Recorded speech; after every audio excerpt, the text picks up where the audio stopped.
6:30 a.m. on August 24, 79 AD. It was a routine day in Pompeii. Baker Marcus was taking his bread out of the oven. Gladiator Celidus was going to the arena to train, and rich banker Lucius Caecilius was eating breakfast at home. They did not know that they would all be dead in 18 hours, and that their city would be covered in ash for 1,700 years. 630. The first signs. Marcus Hocanus was one of the richest people in Pompeii. He woke up in his villa and went outside to the yard. The first unusual thing he saw was that the birds were flying away. There were hundreds of birds flying about the city. "Strange," he said under his breath. "Why are the birds so restless?" At the same time, Baker Papidius Priscus saw a lot of ash near his oven that he had never seen before. He thought, "I cleaned the oven yesterday. Where did this ash come from?" The ash came from Mount Vesuvius. The volcano had been sleeping for 17 years, but now it was waking up. 8 o'clock in the morning, animals are running away. Farmer Quintus Papius saw that things were quite bad on his farm. All the sheep, goats, and dogs were running south, away from Vesuvius. He told his wife Claudia, "The animals know something. Maybe a storm is on the way." But the sky was clear, and there were no clouds. There was no hint of a storm. Modern research knows that animals sense geological changes before humans do. They can sense sound waves, vibrations, and chemical changes that happen underground. First vibrations at 10 a.m. Celidus, who was training to be a gladiator, felt the ground quake. He asked his trainer, Quintus, "Is it an earthquake?" "It's not bad," Quintus said. "It happens a lot in Pompeii. Don't worry." There were earthquakes at Pompeii, that's for sure. In 62 AD, a big earthquake hit, and the city had to be rebuilt. People were used to small shakes, but this time was different. The vibrations were triggered by magma moving under Vesuvius. Noon, 12 o'clock. Water sources are drying up. Stephanus, who ran the bathhouse, had a big problem. The hot water supplies were running out. "How can this be?" he asked his employees. Underground sources never run out. Actually, they weren't drying up, they were boiling. The magma underneath was heating the water sources. 1 p.m. The smelly gas people eating at the Paradise Garden restaurant started to smell something peculiar. "What is that smell?" inquired Gaius Vettius, a customer. "It smells like sulfur," remarked owner Hermes. "Maybe it's a problem with the sewer." But the scent of sulfur came from gases that Vesuvius sent forth. Sulfur dioxide was coming out of the volcano and mingling with the air. 14:30 p.m. First signs of an eruption. The first smoke began to rise from the summit of Vesuvius. Aulus Clodius Flaccus, an olive farmer, was the first person to see it from his field. He yelled to his wife, "Smoke is coming out of Vesuvius again." Livia, his wife, remarked, "It happened last month too, and nothing happened." Indeed, smoke had been seeping out of Vesuvius sometimes in recent months. People were used to it and didn't think it was dangerous. 3:45 p.m., the last normal time. At this time, Pompeii was still going about its normal everyday life. Merchants were buying things in the forum. Kids were playing outside. Women were cooking at home. Men were working at their jobs. No one knew that there were only 45 minutes left. 4:30 p.m., the eruption begins. Vesuvius blew up just after noon. People in Neapolis, Naples, which is 20 kilometers away, heard the initial explosion. A mushroom-shaped cloud of smoke ascended 15 miles into the sky in Pompeii. At that time, the gladiator Celidus was training in the arena. He froze when he heard the bang. "What's going on?" he yelled. He looked up at the sky and noticed a huge cloud of smoke shutting out the sun. It was scary. It got dark in the middle of the day. 5 p.m., the first rocks start to fall. 30 minutes after the explosion, rocks started to rain from the sky. These were volcanic rocks called pumice. They were light yet heated. Baker Marcus was helping customers in his store.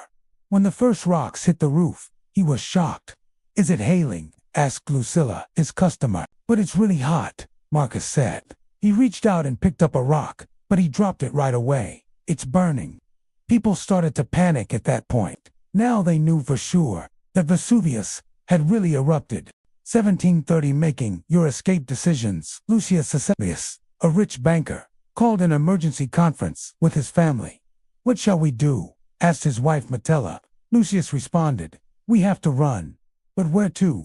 There were two options: run south towards the sea, or north towards the mountains. Lucius said, "The sea route is safer. We can get away by ship." This choice would make the difference between living and dying. 18 o'clock. The stone rain gets stronger now.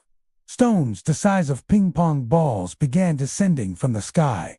People started to stay inside their homes. Celadus and his buddies met in the big hall at the gladiator school. Trainer Quintus stated, "We can't go outside. The stones will break our heads." "How long do we have to stay here?" Celadus asked. 1 or 2 hours, Quintus said. "Then it will go away." This was a mistake. The hail of stones would endure for 18 hours. 19 o'clock. First deaths. The first death happened close to the forum. The roof of Rectina's house fell on her, killing her. She was an old woman. The stones that had built up on the roof made it too heavy. People understood how terrible the situation was after this death. They couldn't stay in their homes anymore. 8 p.m. The great exodus begins. Hundreds of people started to leave Pompeii in the middle of the night. They packed their things, put them on carts, and walked away. But it was too late. The hail of stones was so bad that the highways were obstructed.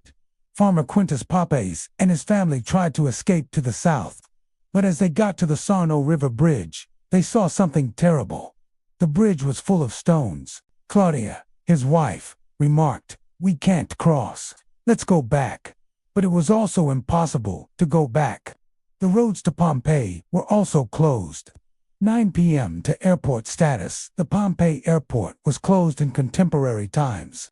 There was little visibility, and rocks were flying through the air.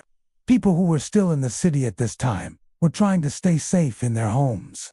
But the trouble was that the stones kept building up. The mansion of Banca Lucius was a big 2-story villa. The walls were thick, and the roof was strong. He thought, "We're safe here." But the stones were stacking up at a rate of 15 centimeters every hour. At that speed, 2.5 meters would have built up by dawn. Des p.m. No power. The electricity would have gone out at this moment in the past. There was no electricity in Rome, only oil lamps and torches. The ash in the air was putting out the lamps, which was the problem. People were left in the dark. At the gladiator school, Celadus was waiting in the dark with his pals. "How long will this go on?" he asked. Quintus responded, "I don't know.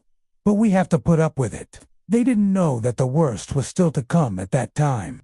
11 p.m. Roof collapses begin. The first roofs started to fall as the mound of stones got bigger than 1 meter. With each roof that fell, there was a thunderous crash that scared the residents even more. The roof of the bathhouse owner's house, Stephanus, started to groan. He told his wife, "We have to leave, but it's more dangerous outside."